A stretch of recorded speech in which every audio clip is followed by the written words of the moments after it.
2021년 새해가 밝았습니다. 신년을 맞이하면 많은 사람들은 새로운 계획을 세우고 또 세운 계획을 반드시 올해는 지키겠다라는 다짐을 굳게 합니다. 교회에서는 송구영신 예배를 드리면서 지나간 한 해를 돌이켜보고 또 하나님이 주신 은혜를 헤아려보고 또 새로운 한 해를 맞이하면서 하나님을 의지하며 시작합니다. 또 많은 교회들이 저희 교회도 진행하고 있는데 신년 특별 새벽 기도회, 부흥회 이러한 집회로 한 해를 시작하고 있습니다.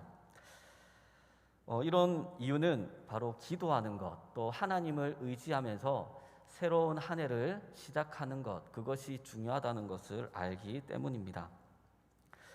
그런데 여러분들은 어떤 기도를 하나님 앞에 드리면서 2021년을 시작하셨습니까?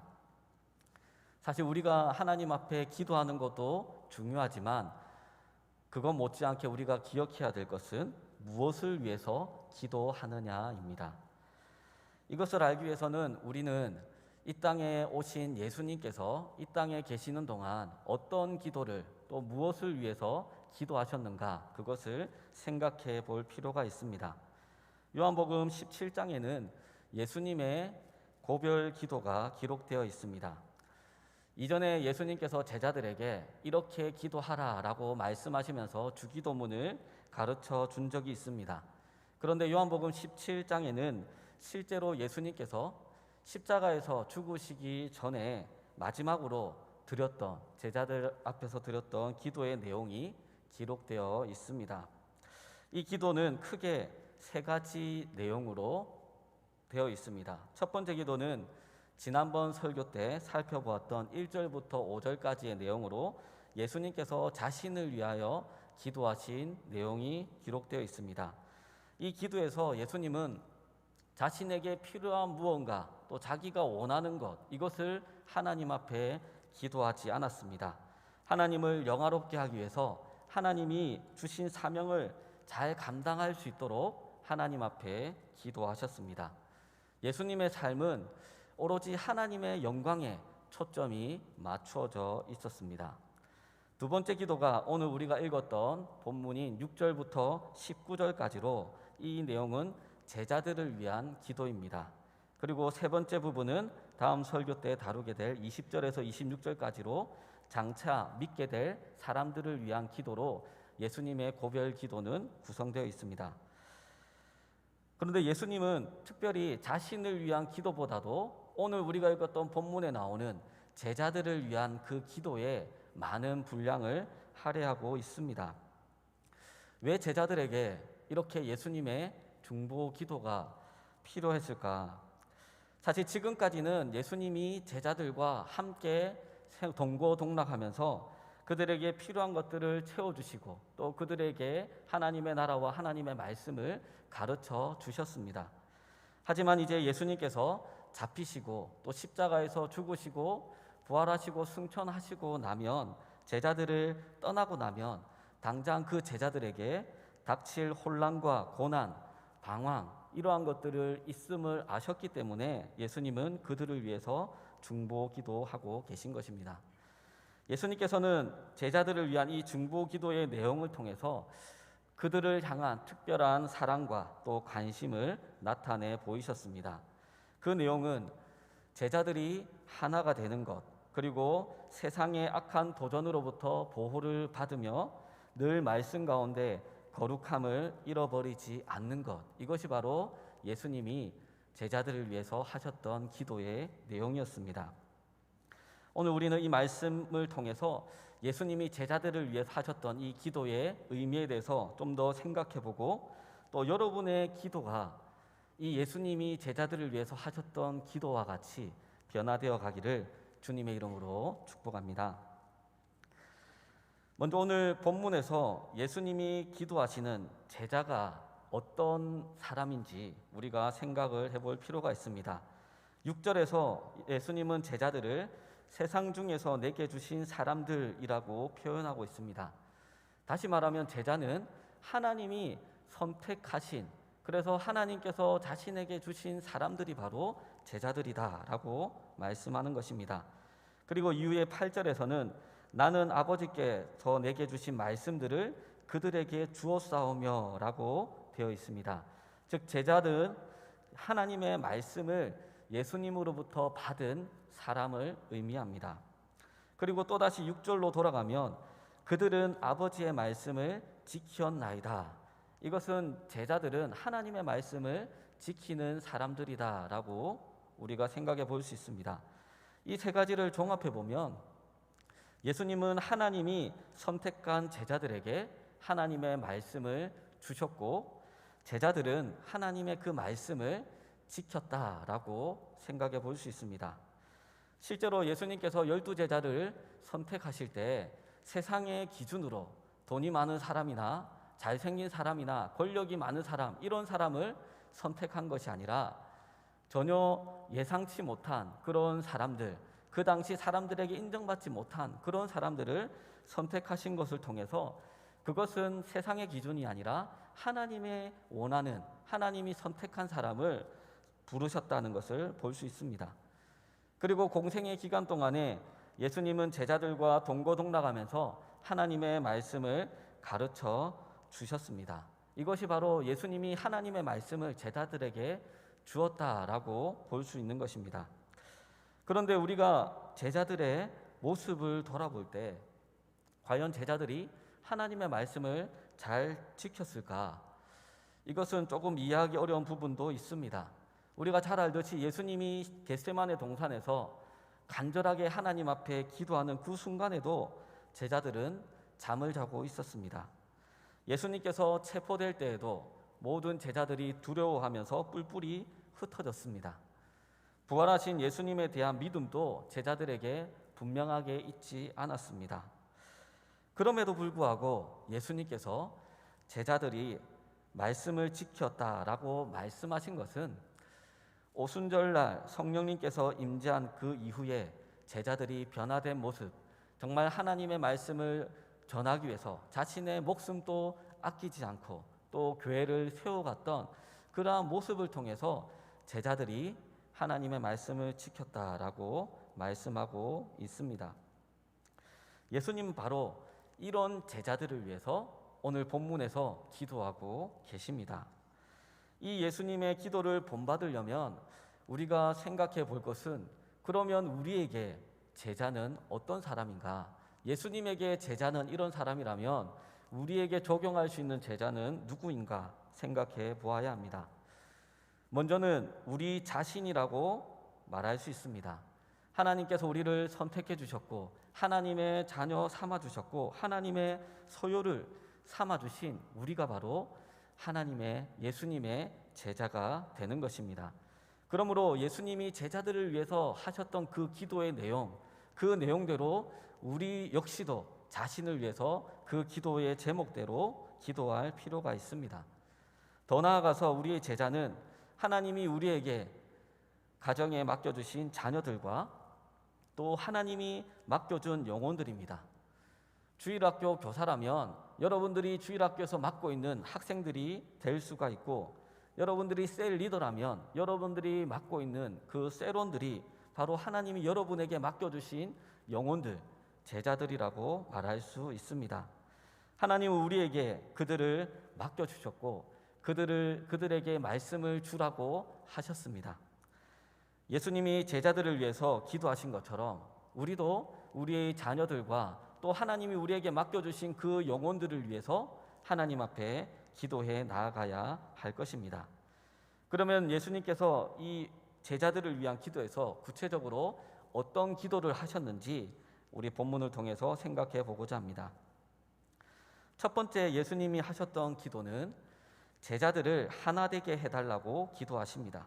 11절에 거룩하신 아버지여 내게 주신 아버지의 이름으로 그들을 보존하사 우리와 같이 그들도 하나가 되게 하옵소서라고 합니다. 예수님은 제자들과 3년 동안 지내면서 그들이 서로 경쟁하고 다투는 그런 모습을 보았습니다. 또 세베대의 아들들의 어머니가 예수님께 찾아와서 자신의 아들 중 하나는 예수님의 우편에 하나는 좌편에 앉혀달라고 이야기했을 때 또 또 이 모습을 보았던 다른 제자들이 붕괴하면서 서로 다투는 그런 모습도 보았습니다. 서로 누가 큰 자인지 다투면서 제자로 부르신 그 목적을 잃어버리는 안타까운 모습을 보여주었습니다. 이제 그 제자들을 떠나가실 예수님이 자신의 뒤를 이어서 하나님의 나라를 확장하고 또 교회를 책임져야 할 이 제자들인데, 그들의 모습은 치명적인 잘못과 또 약점이 될 수밖에 없다는 것을 아셨습니다. 하나님의 나라를 이루어가기 위해서는 한 사람 한 사람 각계 전투를 통해서 이루어질 수가 없습니다. 믿음의 백성들이 서로 합력하여서 사랑을 바탕으로 해서 하나가 되어 세워가는 것, 그것이 바로 하나님의 나라이자 교회가 되는 것입니다. 그래서 예수님은 자신이 아버지와 하나인 것처럼 제자들도 하나가 되게 해달라고 기도하고 계십니다. 여러분, 사람들이 모여있는, 함께 있는 그러한 공동체가 하나가 되기 위해서는 어떻게 해야 될까요?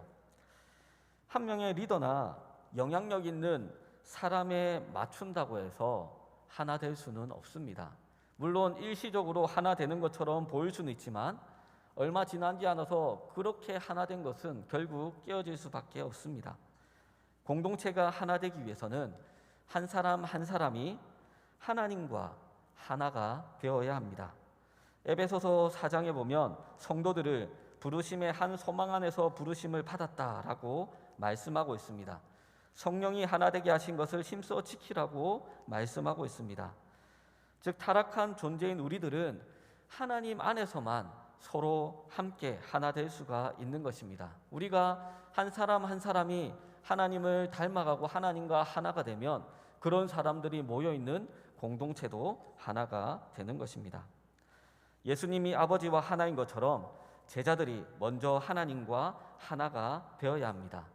각 사람이 하나님과 하나 된다면 그들이 모인 공동체도 결국은 하나가 될 수 있습니다.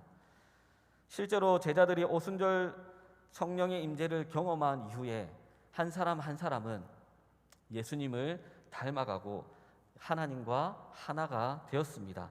그리고 그 제자들을 필두로 하여서 초대교회가 세워지고 또 그 교회 안에 많은 성도들이 주님 안에서 하나가 되었습니다. 말씀과 기도를 통해서 하나님이 원하시는 것이 무엇인지를 알고 예수님을 닮아갈 때 우리가 주님 안에서 하나 될 수가 있는 것입니다.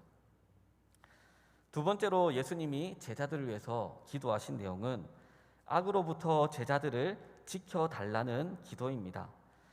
15절에서 내가 비옵는 것은 그들을 세상에서 데려가시기를 위함이 아니요 오직 악에 빠지지 않게 보존하시기를 위함이니이다. 여기서 악에 빠지지 않게라는 표현은 원문을 조금 의역한 것입니다. 이것을 원문대로 번역한다면 악한 자에게서 그들을 지켜주시도록 하기 위하여 예수님은 기도하셨습니다. 제자들을 포함해서 초대교회 성도들은 우리가 잘 알듯이 로마 황제로부터 말할 수 없는 고난과 역경을 당하고 그리고 순교의 자리까지 나아갔습니다. 그것은 세상은 여전히 그리스도를 알지 못하고 어둠이 빛을 싫어하기 때문에 나타난 모습이었습니다. 그럼에도 불구하고 제자들은 끝까지 신앙을 포기하지 않고 하나님의 말씀을 지켰습니다. 사명을 받고 주님의 십자가를 전하는 그 제자들이 목숨 걸고 그렇게 끝까지 말씀을 지킬 수 있었던 것, 바로 예수님께서 제자들을 위해서 악한 자에게서 지켜달라고 이렇게 간절히 기도하셨기 때문입니다. 그리고 그 예수님은 지금도 하나님 우편에서 제자의 사명을 이루어가고 있는 우리를 위해서도 우리를 악으로부터 지켜달라고 중보하며 기도하고 계십니다. 이렇게 끝까지 하나님의 말씀을 지킨 제자들을 16절에서는 예수님처럼 세상에 속하지 않은 사람이다라고 말씀합니다. 예수님을 믿는 모든 사람은 비록 그 육신은 이 세상에 거하고 있지만 세상에 속하지 아니한 그리스도에게 속한 그리고 하나님의 뜻을 쫓아가는 그러한 사람들이라는 말입니다. 그렇기 때문에 세상은 우리를 미워하고 핍박하는 것입니다. 예수님을 따르는 자들에게는 근본적으로 이 악한 세상과 타협하며 살아가는 것이 허락되지 않습니다. 세상을 떠나서 초연하게 살아가는 그런 삶도 우리에게 허락되지 않습니다. 철로역정에 나오듯이 그리스도인들의 순례길에는 항상 위험이 도사리고 있습니다. 그들을 세상 속에서 안전하게 지켜줄 수 있는 것은 오직 하나님뿐입니다. 왜냐하면 예수님께서 자신을 따라서 제자된 우리들을 위해서 여전히 중보기도하고 계시기 때문입니다. 그런데 우리는 여기서 이런 생각을 해볼 수 있습니다. 예수님께서 정말로 제자들의 안전을 생각한다면 악한 자에게서 지켜주시기를 기도하는 것보다 이 악한 세상에서 그 제자들을 예수님이 계신 안전한 곳으로 데려가는 것이 더 나을 것인데 왜 예수님은 그렇게 하지 않으셨을까? 이런 질문을 던져볼 수 있습니다. 왜냐하면 그 제자들은 세상에 남아서 자신들이 해야 될 사명이 있었기 때문에 예수님께서는 그들을 남겨두신 것입니다. 제자들의 안전을 위해서는 그들을 세상에 남겨두지 않고 데려가는 것이 낫지만 그들이 후에 해야 할 복음 전파의 사명이 남아있었기 때문에 예수님께서는 그들을 세상에 남겨두셨습니다. 마찬가지로 우리가 이 세상에서 하나님 앞에 기도할 때도 이런 기도를 해야 하는 것입니다. 우리가 정말 이 세상에서 힘들고 어려운 일들을 경험하지 않고 정말 편안한 가운데만 살아가는 것이 아니라 세상 가운데 살아갈 때 우리가 악한 세력으로부터 넘어지지 않고 정말 이 악한 세력을 이겨내고 그리고 하나님이 주신 그 사명을 감당할 수 있는 능력을 달라고 하나님 앞에 기도하는 것, 그것이 바로 예수님의 기도를 본받는 것일 것입니다. 세 번째로 예수님이 기도하신 것은 제자들을 거룩하게 해달라는 기도입니다. 17절에 그들을 진리로 거룩하게 하옵소서, 아버지의 말씀은 진리니이다 라고 기도하셨습니다. 제자들을 보호하며 또 악에 빠지지 않도록 해달라는 기도에 이어서 좀 더 적극적으로 예수님은 제자들을 진리의 말씀으로 거룩하게 해달라고 강구하고 계십니다. 이미 깨끗해진 제자들일지라도 하나님의 진리의 말씀을 통해서 계속적으로 세상으로부터 자신을 구별하고 악에 물들지 않도록, 악에 넘어지지 않도록 우리는 기도해야 합니다. 주님은 제자들이 이렇게 될 수 있도록 오늘 본문에서 기도하셨습니다. 주님의 제자들이 복음을 전하고 그리스도를 나타내기 위해서는 이 세상 안에서 사람들과 더불어 살아가야 합니다. 하지만 죄와 관계된 면에서는 세상으로부터 구별되고 성별되어야 하기 때문에 진리의 말씀을 통해서 자신을 날마다 거룩하게 만들어야 합니다. 18, 19절에 의하면 하나님은 예수님을 구별하여 자기가 명한 일을 하게 하기 위해 세상에 보내셨습니다. 이제 예수님께서 제자들을 세상에 보내시기 위해서 제자들을 진리로 거룩하게 해달라고, 자신이 거룩해진 것처럼 제자들도 거룩해져야 사명을 감당할 수 있기 때문에 예수님이 파송을 위해서 그렇게 기도하고 있습니다. 우리는 예수님의 이 명령을 수행하도록 세상에 파견된 또 세상에 남아있는 사람들입니다. 사명을 감당하는 일꾼에게 있어서 중요한 것은 첫 번째로는 자신을 일꾼으로 세운 사람이 누구인지를 알아야 하고, 두 번째로는 자신이 가서 일해야 하는 그 명령을 받은 곳이 어디인지를 기억해야 합니다. 마지막으로 자신이 해야 할 일이 무엇인지를 깨달아야지 사명을 받은 일꾼들이 자신에게 주어진 그 일들을 성실하게 충성스럽게 감당할 수 있습니다. 그러므로 우리를 이 세상에 보내신 그리스도 또 하나님이 누구인지를 항상 기억하고 있어야 됩니다.